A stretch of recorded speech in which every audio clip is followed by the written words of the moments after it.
What is up, everyone? Welcome back to the channel for another video. As you can see, we have the moon out, the sun is still out.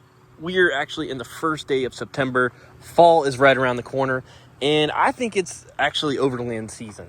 That's what I like to think, because a lot more people go camping, kind of enjoy the weather a little bit more. Fall is my favorite season.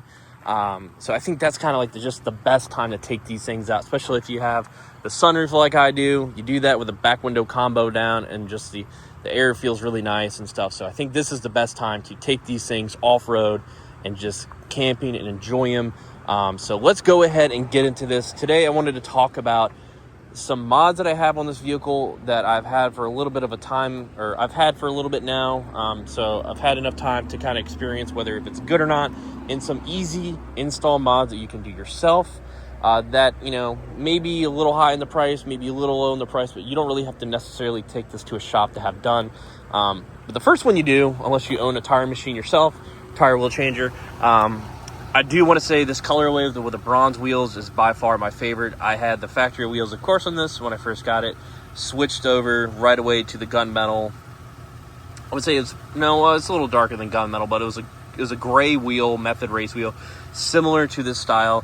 If you guys remember that, I had that on there, but I had the Toyo AT3 tires on it, and then I got rid of that setup, went with these BF Goodrich KO3s. The KO2s had a lot of issues and complaints.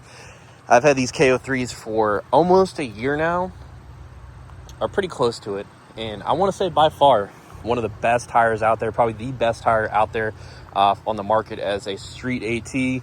A lot of people get these for towing because they don't wear down that fast. The mileage is great on them. They're not super loud, and they perform very, very well within the wet weather climates, snow, and they're just a great all-around tire.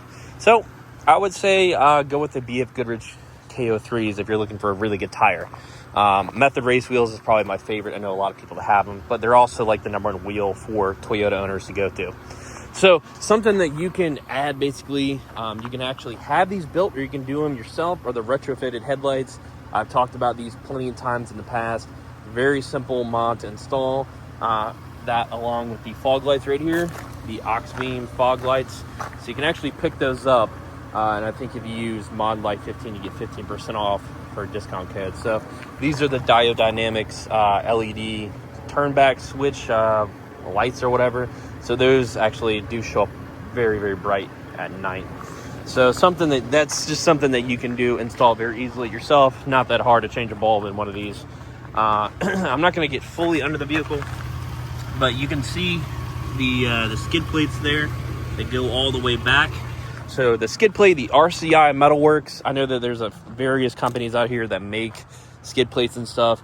RCI is pretty fair on their pricing, really good. So if you're planning to take this thing off-roading and do some serious off-roading too, I think RCI is the one to go with.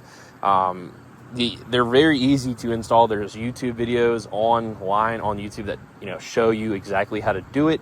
The only thing that I would maybe have somebody help you, I did all mine by myself. They do get a little bit, they're kind of heavy, so they get into an awkward position.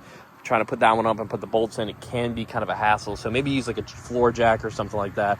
But I did mine pretty fast, so it doesn't take that long. Just kind of awkward when you kind of lift it up by yourself, because if you don't have a floor jack. The taillights right here, 4R custom taillights.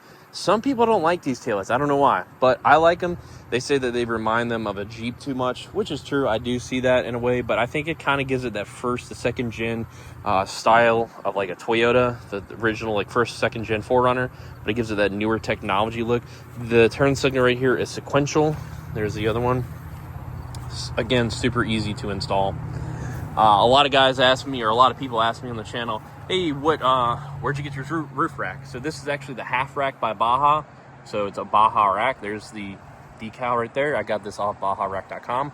They do actually have a full extended rack that goes right here, like I think it's the Sherpa one. So they do have a full-on one as well. They have a mount on the front and the rear.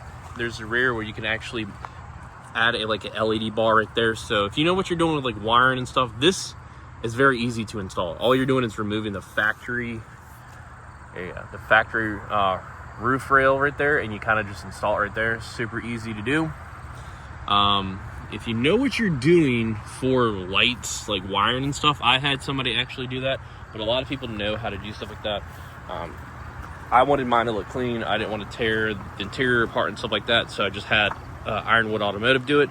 But if you know what you're doing, pretty easy, pretty simple install, especially with these ditch lights. These, I've been seeing a lot of ads and stuff for these. They actually have a really nice one that goes across. If you have the full-on rack, it's like an actual LED bar, but it's actual pods, individual ones. So it's like 5 to 8 or something like that. So very bright.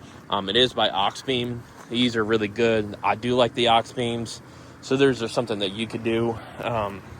Whether if you want to call these step rails, rock sliders, whatever, they're very easy to install. This one does not include any welding, so there's no welding whatsoever. You remove the factory ones, and then there's like a bunch of bolts that you bolt in place. Now, I don't remember if I didn't put these in. I just paid Ironwood Automotive. I can't talk today.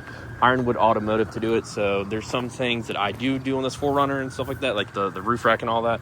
But if you want them to a shop to install these, I don't remember they had to drill more holes to add those. So that is something that you could do. And then coming around to the back of the 4Runner, that sweet exhaust that I'm just kind of getting all over me. Now, a Catback exhaust is not that hard to install. There is no cutting or anything like that. This one is just clamped right on. It is the MagnaFlow off Overland series one, so that's very easy to install. Adds a nice throaty sound to this. Get maybe a little more power out of it. I don't know, like 1 to 2 horsepower, but I mean, anything out of this more than what the factory is going to make this thing a little faster, right? Let's be honest.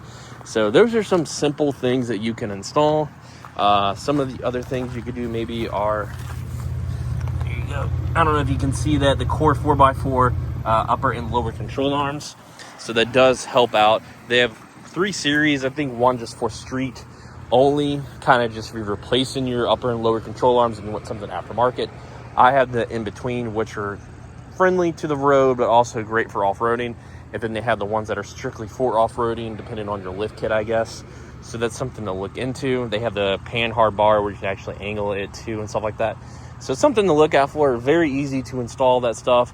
You're probably looking right around, I'd say, near $1,000 for everything if you went with the upper lowers and the pan hard bar. It's almost like a rear sway bar in a way. Traction bar, there you go. So you can kind of angle the pan hard bar if you have a lift kit. It definitely helps out. So yeah, those are some things to look out for and do for the Overland, the 4Runner. It is fall coming up, so camping season's right around the corner. I know I'll be doing a little bit and taking this thing out and having a little fun with it. So yeah, those are ideas, guys. Hopefully that helps out anybody in the comments below. Comment below if you do have any other ideas or anything you would like to see to the channel or to this vehicle specifically. So I'll catch you guys later. You have a good one.